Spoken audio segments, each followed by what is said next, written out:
Greetings again. I'm back. This is Dr. Chris Fleming from the School of Humanities and Communication Arts at Western Sydney University, and this is the wrap-up for week 11. Yes, week 11. So really there's just two things that we're going to cover today. I don't know why the screen is shining in these glasses in the way that it is. It's never done that before. Nonetheless, I will just battle on. If you find it too irritating, look away. Look, the first thing I wanted to talk about was the exam, and mainly to allay any fears that you have. Well, not any fears, but the major fears that you may have about the exam. So really the format is you to choose 4 questions from 8 that will be provided. And I provided some sample questions in the seminars, so go back and have a look at the PowerPoint for the week and you'll see the sample questions, but I'll reiterate them here. So one sample question was, how might one be a Stoic in the modern world? Another was, Epicureanism is the best way to live a good life, discuss. Another was, why do insults hurt? How should a person deal with being insulted? And I'm trying to get my notes up. And the last, I can't remember these just off the top of my head. What is utilitarianism? Is utilitarianism a coherent, rational, ethical theory? There's another one. Human beings fall in love with each other. What does falling in love mean? Is love a kind of heaven or a kind of hell? Okay, so what's important, really, I listed those questions. Those are not the questions you're going to get, but they're not a long way from the questions that you're going to get. Think about the structure of the unit. The unit has been divided into 3 parts. The first part, we laid some historical foundations, the emergence of the Western philosophical tradition, specifically that part of the Western philosophical tradition that engaged with questions of ethics and how we are to live. And specifically there, we concentrated on the work of Plato and his teacher Socrates. Then we moved on into a section on Hellenistic thought, which is the third wave of philosophy, or the wave that comes after Socrates and Plato. There were philosophers before Socrates and Plato, but they weren't concerned with ethical questions.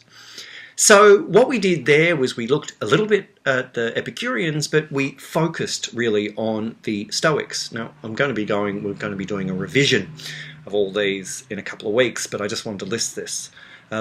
And in the third part of the unit, we've looked at particular topics: distraction, love. We'll be looking at desire.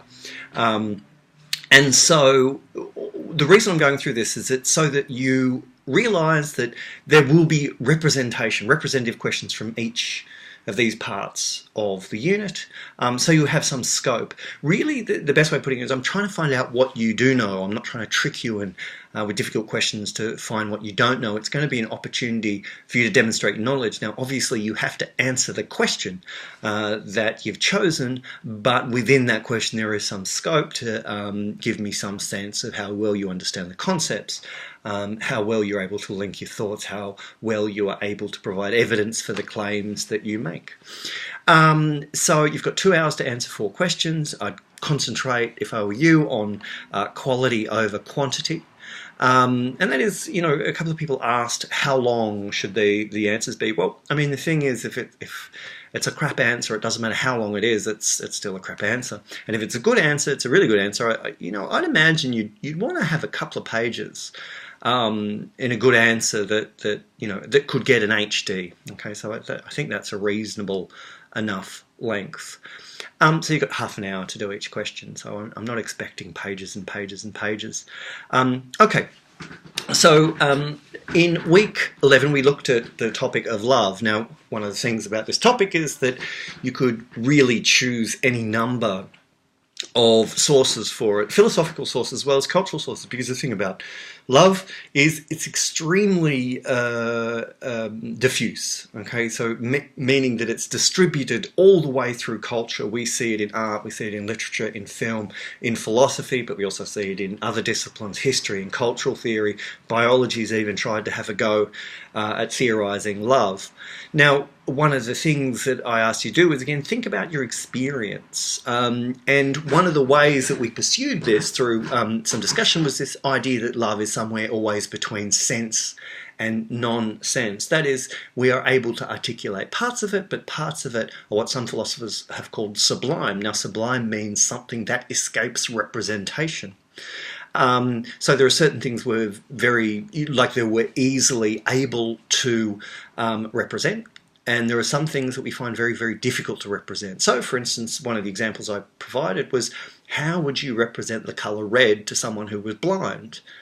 Or how would you, even someone who was colourblind, or couldn't see that? Now, this is, again, now love is not that inexpressible, but there is always some sense that there's a remainder when one is talking about love, and we really focused on romantic love. Now, of course, the ancient Greeks divided love up into a number of different areas. There's eros, which we now consider, or what we'd think of as romantic love. There was philia, which is friendship, and agape, which is a kind of unconditional love, perhaps what a mother has for a child. And certainly in the religious traditions of the West, it's talked about in terms of God's love for humanity, unconditional, not related to human behaviour and so on. So what we did was we traced the reading by Hamilton to a degree, and tried to trace out some of his logic. And in doing that, we were also prompted to question some of the points that he makes, and whether he could have provided a better account.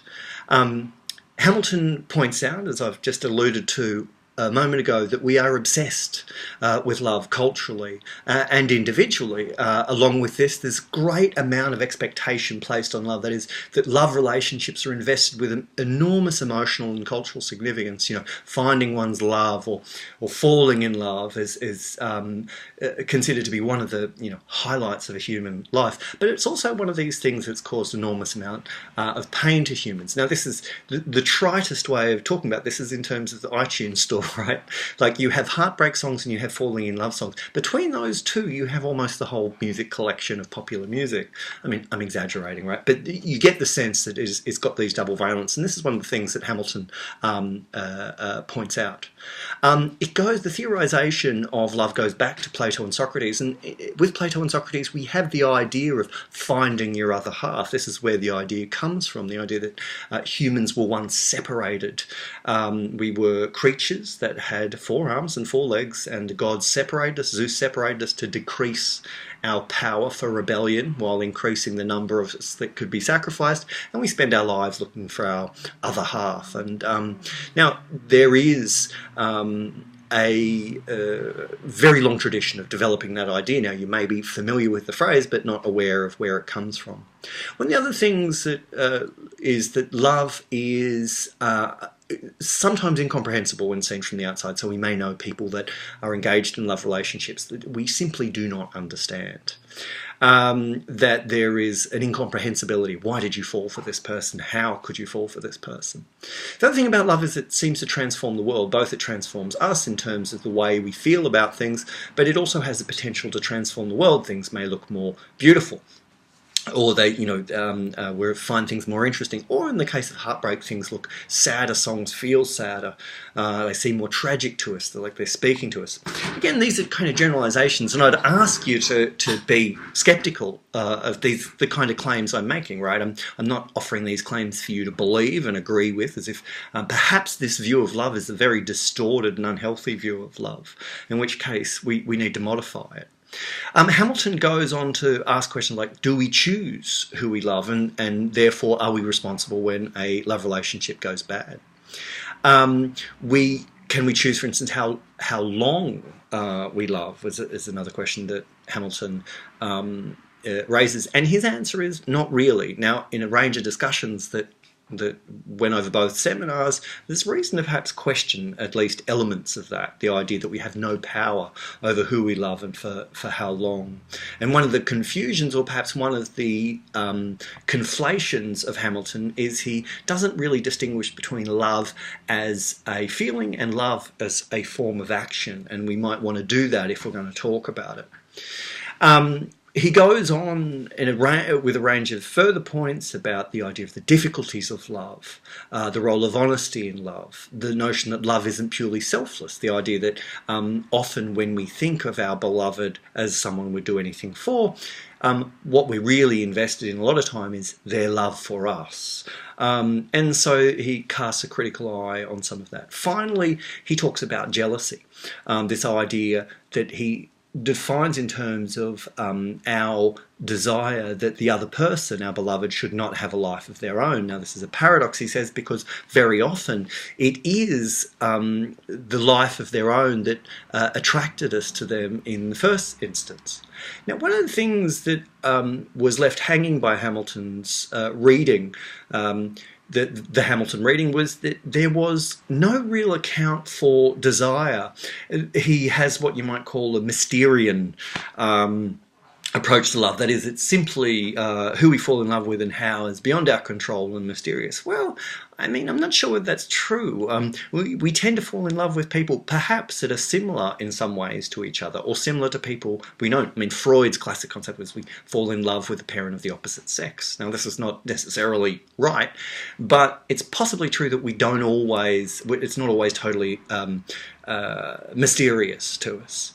The other thing was that it seemed in a lot of instances what Hamilton was pointing to was a kind of what we'll end up thinking about in week 12 as a kind of masochistic love. That is, people playing hard to get and pulling back, which increases their desire. Now, this appeared to appear again and again in the reading, but it's nothing he ever seems to take account of.